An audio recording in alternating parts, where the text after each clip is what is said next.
এক মাহফিলে গেছিলাম কুমিল্লাতে, এক জায়গায় মাহফিলে গেলাম, এখানে গেছিলাম। ওখানে যে লোকটা নিয়ে গেছে, ওখানে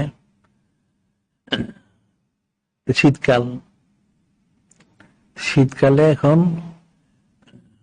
কিন্তু ধান আছে এখানে, এগুলি কাটতে হবে, এখানে পানি উঠে গেছে।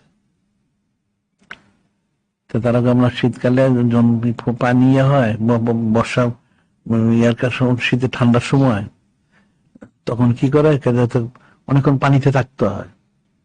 পানি থাকলে সর্দি ঠান্ডা হবে, জ্বর হবে, মারা যাবে নির্ঘাত।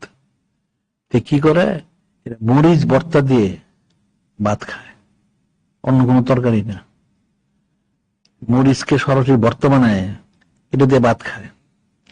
ওটা খেলে শরীরটা খুব গরম হয়ে যায়। 4-5 ঘন্টা কোনো সমস্যা হয় না। 4-5 ঘন্টার মধ্যে সব ফসল কেটে আসে পড়ে। এরপর গোসল টোসল করে স্বাভাবিক খাওয়া দাওয়া করলো, কারণ তার জ্বর সর্দি ঠান্ডা কিছু হইলো না। এখন এখানে ফিকিরের বিষয় যে দেখো, সে তার পলিসিটা তার ঠিকই রাখলো, ফসলটা ঠিকই কাটলো, অসুখ যাতে না হয় সেই ব্যবস্থাটা সে করলো। এখানে কিন্তু সে ওদের হয়ে করলো না, এই ঠান্ডা শীত অমুক তমুক এটার মধ্যে কেমনে হবে, ফসল তো নষ্ট হয়ে যাবে, ফসল সে তুলে আনলো। এখন ভাত খেলো সে মরিচ ভর্তা দিয়ে, সরাসরি মরিচ ভর্তা, অন্য কিছু না।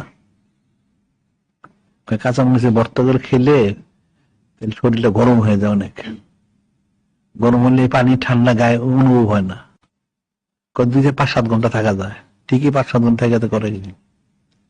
তখন বলার উদ্দেশ্য হচ্ছে আসলে ওজোর খাই করলে ওজোর খাই, না করলে কোনো ওজোর খাই নাই। এখানে তো সে ওজোর খাই করলো না, কাজ তো সে ঠিকই করলো। তাহলে দিনের ব্যাপারে কেন ওজোর খাই, এই সমস্যা ওই সমস্যা তাহলে সমাধান করে লো, হেলতে হয়ে যায়। কিন্তু তুমি তো আসলে দিনদার হইতে চাও না, সে তার ফসলটা কাটতেই হবে, না তো ফসল নষ্ট হয়ে খাবে কি।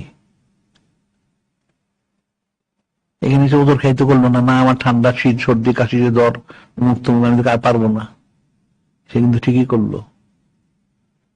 এগুলি তো অনেক নসিহত, কিন্তু মানুষ এগুলি ফিকির করে না।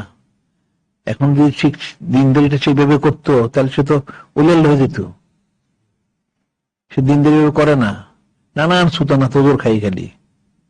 দিনের ব্যাপারে যত বলবা, মাহফিলে কথা বলো, বলো, তুমি বলো, সুন্নত প্রচার এটা সেটা, এই করেন সেটা, আমার নানান কাজ আছে। নাউজুবিল্লাহ, আসলে সে একটা মুনাফেক, আসলে হাকিগত বলতে খারাপ শুনতে খারাপ শোনা যায়, আসলে মুনাফেক। কিন্তু আমাদের নেফাকি আছে তার, এই জন্য সে ওজোর খাই করে। তোমার সব কাজ চলে, কেন দিনদারি কাজটা চলবে না? তুমি তো মুসলমান, তোমাদের দিনদার হইতে হবে।